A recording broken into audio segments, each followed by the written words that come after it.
town, Dodge City, entered the territory on West, there's just one way to handle the killers and the spoilers, and that's with a U.S. Marshal and the smell of Gunsmoke.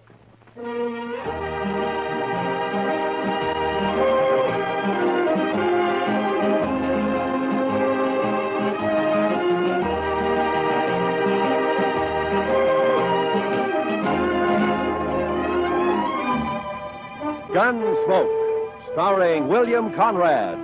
The story of the violence that moved west with young America. The story of a man who moved with it. Matt Dillon, United States Marshal.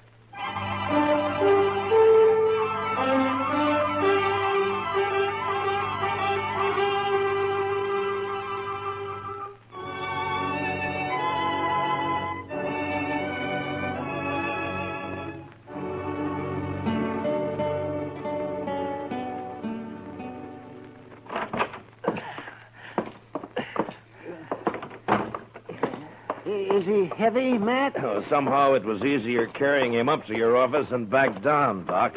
Where are you going to put me, Mr. Dillon? Yeah, well, on the couch here, I guess.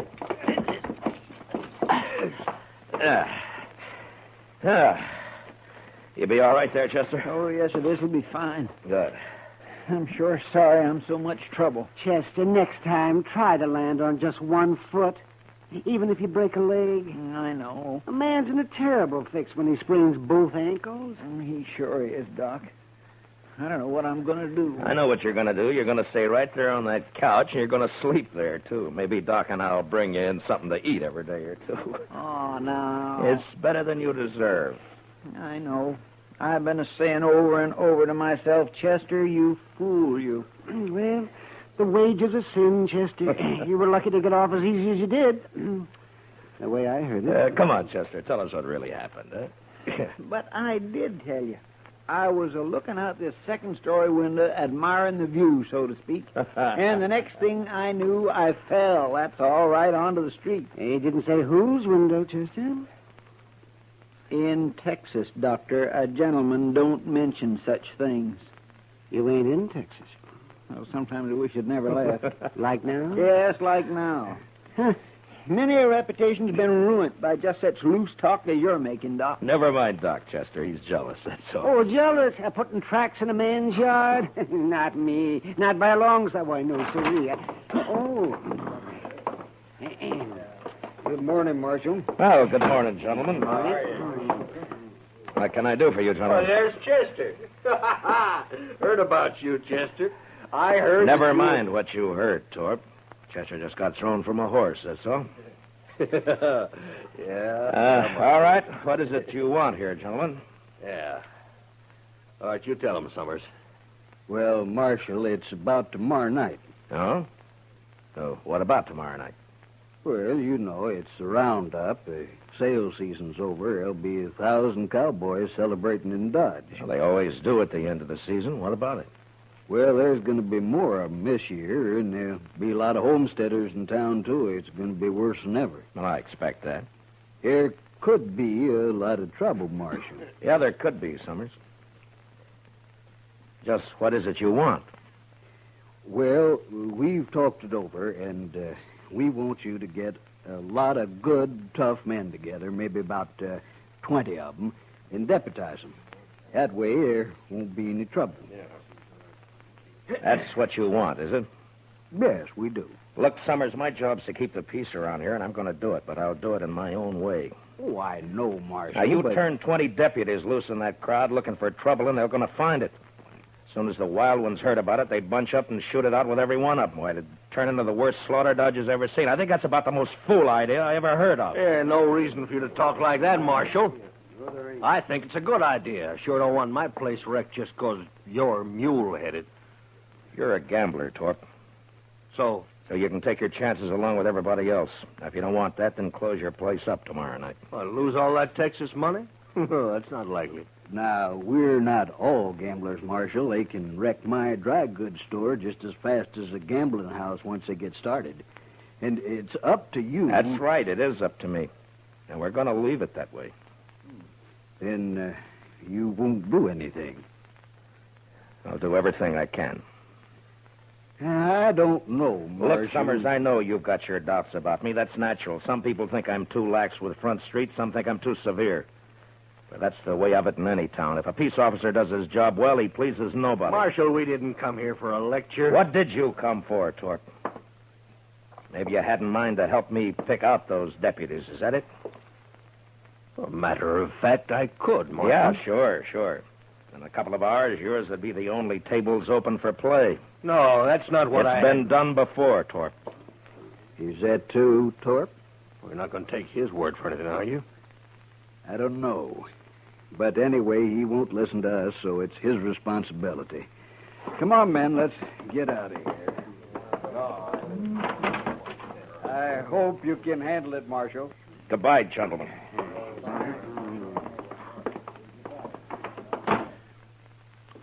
That Torp is no good. He is just plain no good, Mr. Dillon. Well, now, I know one man that got skinned at his place, and Torp gave him back $20 so as he wouldn't be broke. Oh? Just how much did this man lose, Doc? Oh, well, $500-600, they said. Then he... yeah, I see what you mean, man. I'm sure not going to be much good to you tomorrow night, Mr. Dillon. You can watch the jail right here, Chester. I know, but you just got to get somebody to help you out on the street. At least one man, anyway. You can't be everywhere at once. Yeah, by tomorrow night, Dodge will be overrun with trail boys and homesteaders, all looking for satisfaction. No, I wouldn't ask any man to face that. I know a few fellows who'd do it, and so do you, Mr. Dillon. Yeah, maybe, but I wouldn't ask anybody. How many were killed last year, man? I don't remember, Doc. Well, I do. 6, that's what. We buried them all in the saddle blankets, all except one. I remember he didn't even own a blanket. Well, then he was sure out of luck all the way around, wasn't he? Come on, Doc, let's go get some dinner. Huh? All right. We'll bring you a piece of bread, Chester. Maybe. I want a steak. Rare. How come you're so hungry, Chester? Were you in such a hurry to get over there last night you didn't take time for supper? Mr. Dillon, I will answer no more questions about last night, and that is final. Well, we'll bring you something. Yeah, I don't know if we should, though, Matt. A man can think about his sins better on an empty stomach. Close the door, will you?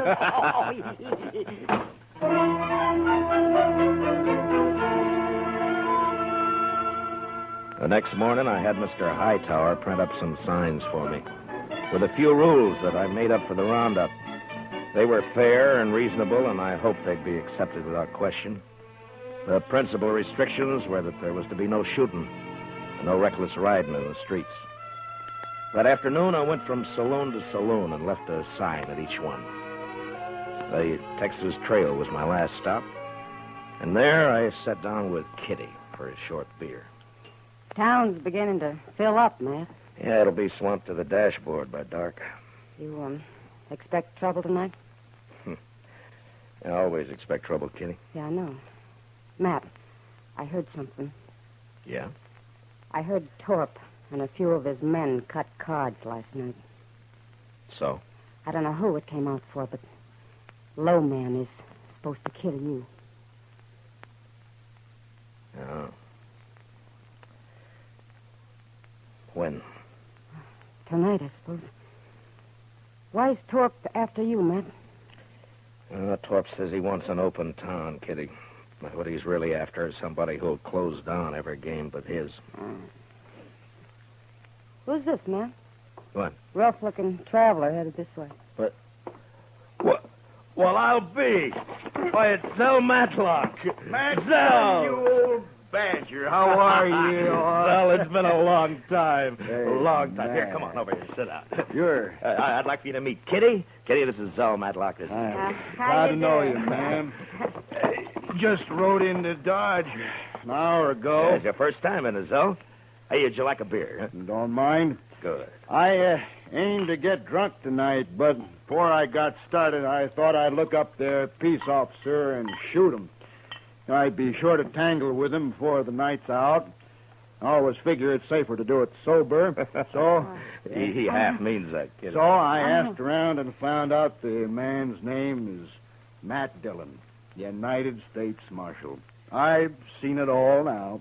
Well, I hope you're not disappointed. I'll tell you, Miss Kitty, I knew Matt Dillon before he got civilized. Why, we had to tie his leg up to give him a haircut when he came to town. Don't you believe a word that he says, kid. Yeah, the wilder the colt, The better the horse, Matt.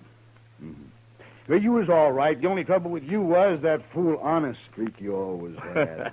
Are you rich now, Zell? Ah, nobody's rich on the Mexican border. Land of sunshine and pinto beans.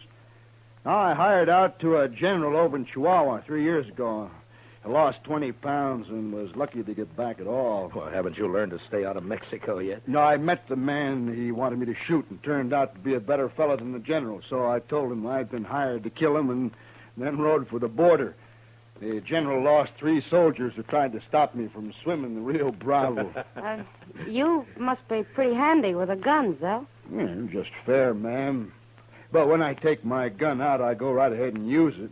Some people stop and think for half a second. There's a roundup in Dodge tonight. Matt's handling it alone. Kitty, what the... Yeah, no, hold it, man. I heard about it. I heard all about it, and that's why I'm here. To say hello and sign on for a night's pleasure. Give me a star, Matt. I've killed on the side of the law before. I don't believe that, and anyway, I don't want any killings here. No, I was joshing you, Matt. I know what you want. It's true. I was sheriff in Tascosa for 6 months. You what? Yeah, it's in the record. Well, they caught up with me there, but I'd already done such a good job taming the place that the governor pardoned me. I won't kill anybody tonight that don't need killing. All right, I believe you so. But I won't ask any man to come in when it's as rough as this roundup may be. Well, you didn't ask me. Any other objection? Well, the men don't know you around here, Zell. No telling how they'd take to a stranger. First night I ran Tascosa, nobody knew me either. I'm not green at this business. Yeah, but it's Matt. my job. Why should you get mixed up in it? Well, I also heard somebody's planning a party for you tonight. Oh, you did, huh? I've owed you something for a long time, Matt. Oh, that's got nothing to do with it. It has. You got no right not to let me pay it back a little. Now, there's a chance to. Yeah, you're just as crazy as you ever were. That's better. Well, come on, let's go find me a badge before it gets dark. Sure nice to have met you, Miss Kitty. Well, good luck, Zell. I'll see you later, Matt. Yeah, sure. So long, Kitty.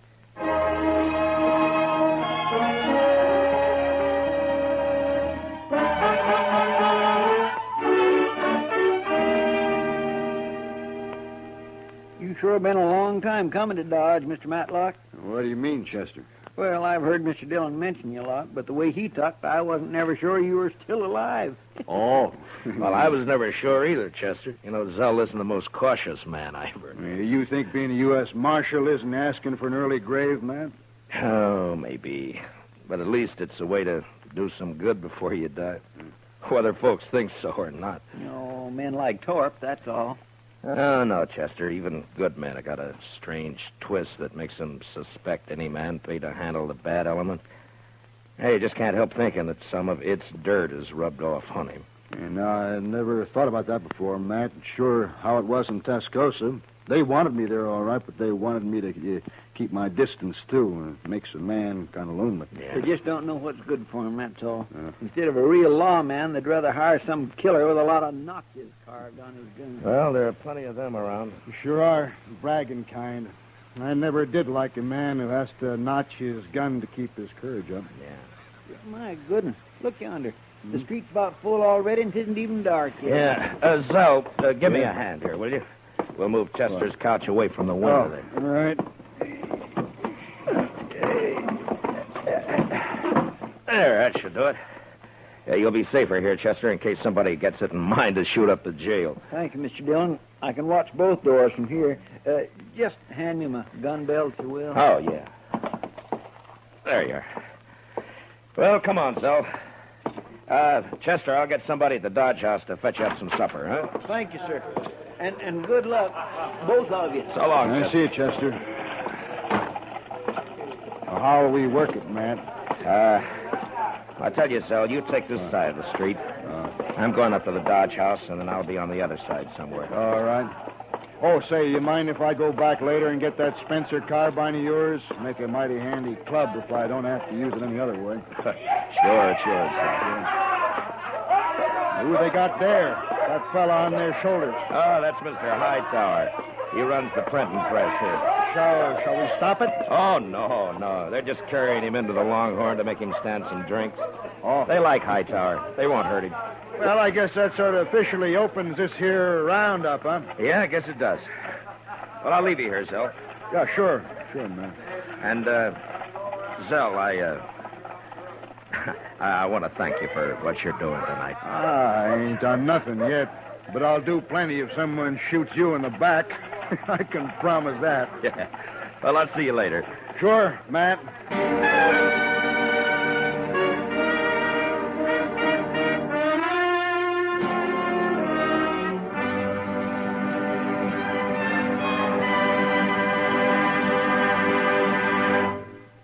We will return for the second act of Gunsmoke in just a moment. But first, Sunday nights, you are cordially invited to Escape via CBS Radio. Yes, every weekend for drama that will take you right out of this world. Listen for Escape at the Star's address. Also, tomorrow evening, CBS Radio brings you Lionel Barrymore on your Sunday night playhouse. Now, for the second act of Gunsmoke.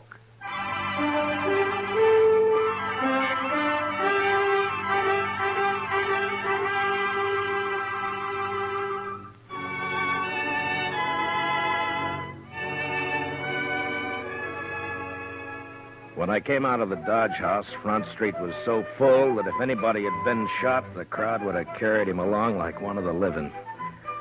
I had a feeling that the word was out about Torp and his bunch cutting cards to see who'd make a try for me, and that the crowd knew it and was waiting for it. I stood for a while with my back against Summers' dry goods store. Then I left the street and cut down an alley, thinking to change my position with as much irregularity as possible. I was passing the back door of the Texas Trail when I heard the first shot of the night. I entered the saloon from the rear and made my way into the crowd. It's all right, Marshal. There's no fight. It's not all right, Sam. I made a rule that there'd be no shooting for any reason. All right. Who fired that shot? Oh, it's outside. It was Torp, Marshal. He just took a shot at the moon, that's all. Yeah.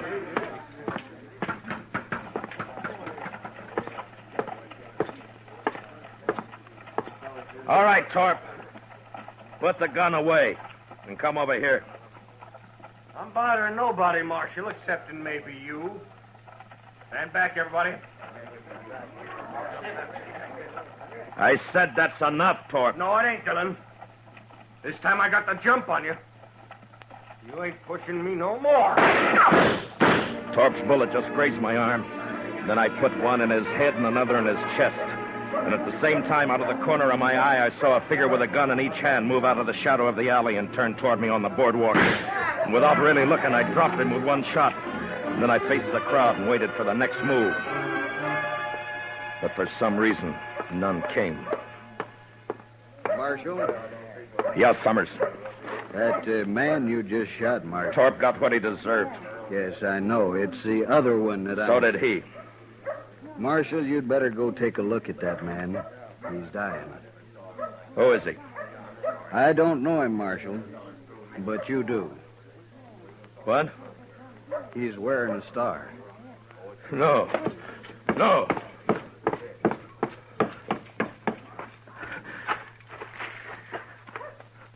Oh, Zell. Zell. Matt, I think that did it. No, Zell. No. It's my fault. I crossed the street a while back. Left the carbine with Chester.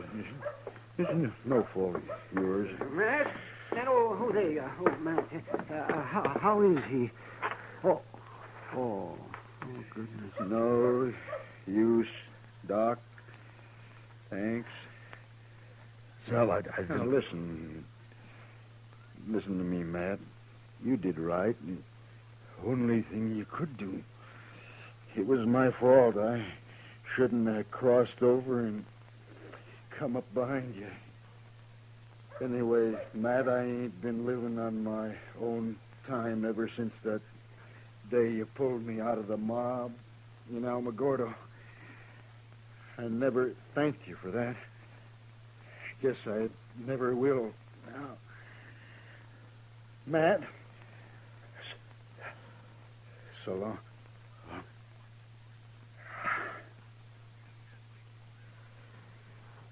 Well, I'll find someone to carry him over to your office, Matt. No. I'll carry him.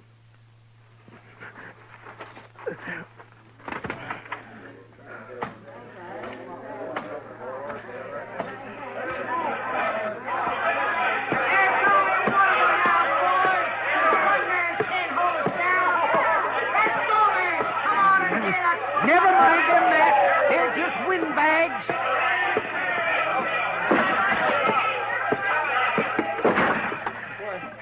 Mr. Dillon, what happened? I heard the shooting. Put a blanket on the floor there, Doc. Yeah, sure. Yeah, spread it out right here. He's dead, Chester. Well, who shot him, sir? I shot him, Chester. I didn't know it was him. I'm sorry, Mr. Dillon. It sounds like they're going to hoorah the town after all, Matt. Sure does. No, they're not. It's going to be kind of hard to stop now, isn't it, Matt? Maybe. You taking a shotgun, Mr. Dillon? Matt, why don't you just let them fight each other? What are you going to do? I'm going to close Front Street. You're going to close... Oh, no, The what? party's over in Dodge. Mr. Dillon, you can't do that. There'll be trouble if I don't. The mob's tasted blood now. They'll shoot you sure as I'm a-laying here. Will they? All right, I can't stop you, but I sure do wish I could go with you. Yeah, Matt, I'll go. Maybe if they see me, they won't be so quick. Thanks, but this isn't your job, either one of you, but thanks.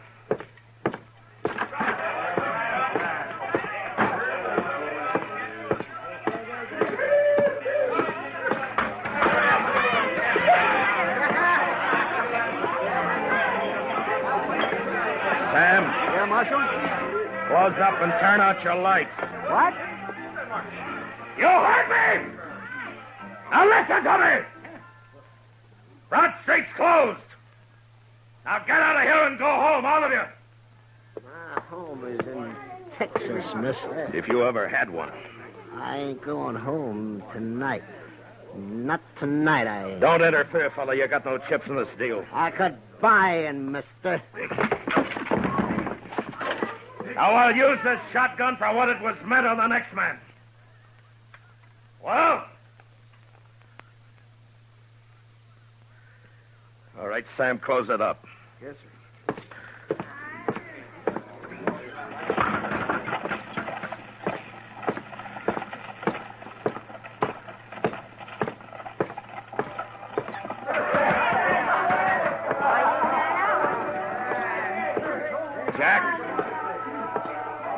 Jack,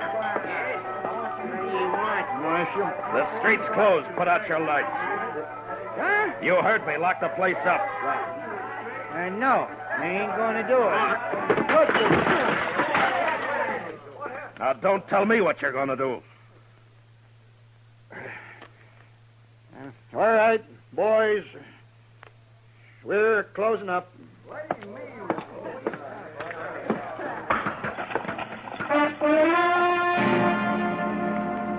That took care of the Texas Trail and the Longhorn. And I moved on through the Oasis and the Olafraganza, then to the smaller bars that infested the outskirts of town. When I came back up Front Street, the crowd had thinned, its fever broken. I'd left Torp's place for the last, thinking to give his men a chance to get out of town before they faced me. There was a gambling hall on the same side of the street as the jail. And when I reached it and entered, there weren't more than a dozen men there. And most of them stepped quietly past me out into the street. What was left didn't seem to count for much. Looking for somebody, Marshal? You a friend of Torp's? Yes, I was. Why? Who else here worked for Torp? Everyone's gone, Marshal. They heard you were all riled up and they left. And you're alone. And still in bad company. I wouldn't ordinarily take that. Well, go ahead, mister. You're calling it. No. Not now. What's stopping you? Oh, if it's the shotgun. Now, does that make it easier for you? I haven't been looking for you, Marshal. You were in on the cut, weren't you? Torp's dead, Marshal. Isn't that enough? Torp? Mister, one of the best men I ever knew died tonight. And I killed him. I'm not a gunman, Marshal. You wouldn't be proud killing me. What does a man like you know about pride? Now, you get out of Dodge, and you get out fast. But I don't... You want to die in this place right now? No. No, I'm leaving. All right, hurry.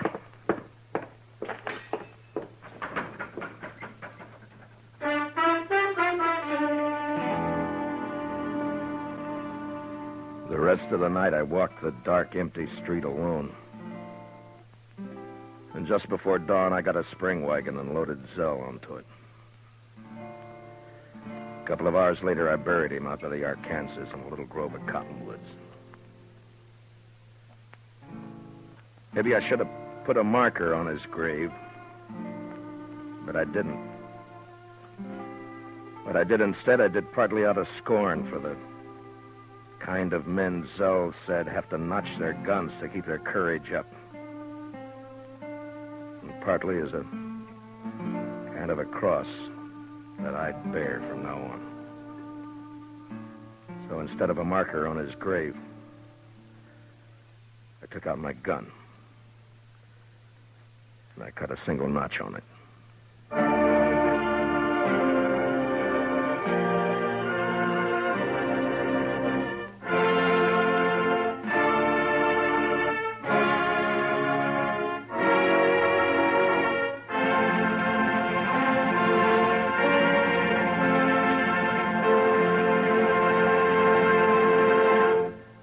Gunsmoke, under the direction of Norman MacDonald, stars William Conrad as Matt Dillon, U.S. Marshal. Tonight's story was specially written for Gunsmoke by John Meston, with music composed and conducted by Rex Corey. Featured in the cast were John Boehner and Harry Bartell, with Lawrence Dobkin, Lou Krugman, and James Nusser. Parley Bear is Chester, Howard McNear is Doc, and Georgia Ellis is Kitty. Gunsmoke is heard by our troops overseas through the facilities of the Armed Forces Radio Service. Join us again next week as Matt Dillon, U.S. Marshal, fights to bring law and order out of the wild violence of the West in Gunsmoke. Listen to CBS Radio for Spring Byington as December Bride. And say, after you hear December Bride tomorrow night, listen for the important announcement about its new night and time on CBS Radio. This is Roy Rowan speaking. And remember, Amos and Andy are here every Sunday on the CBS Radio Network.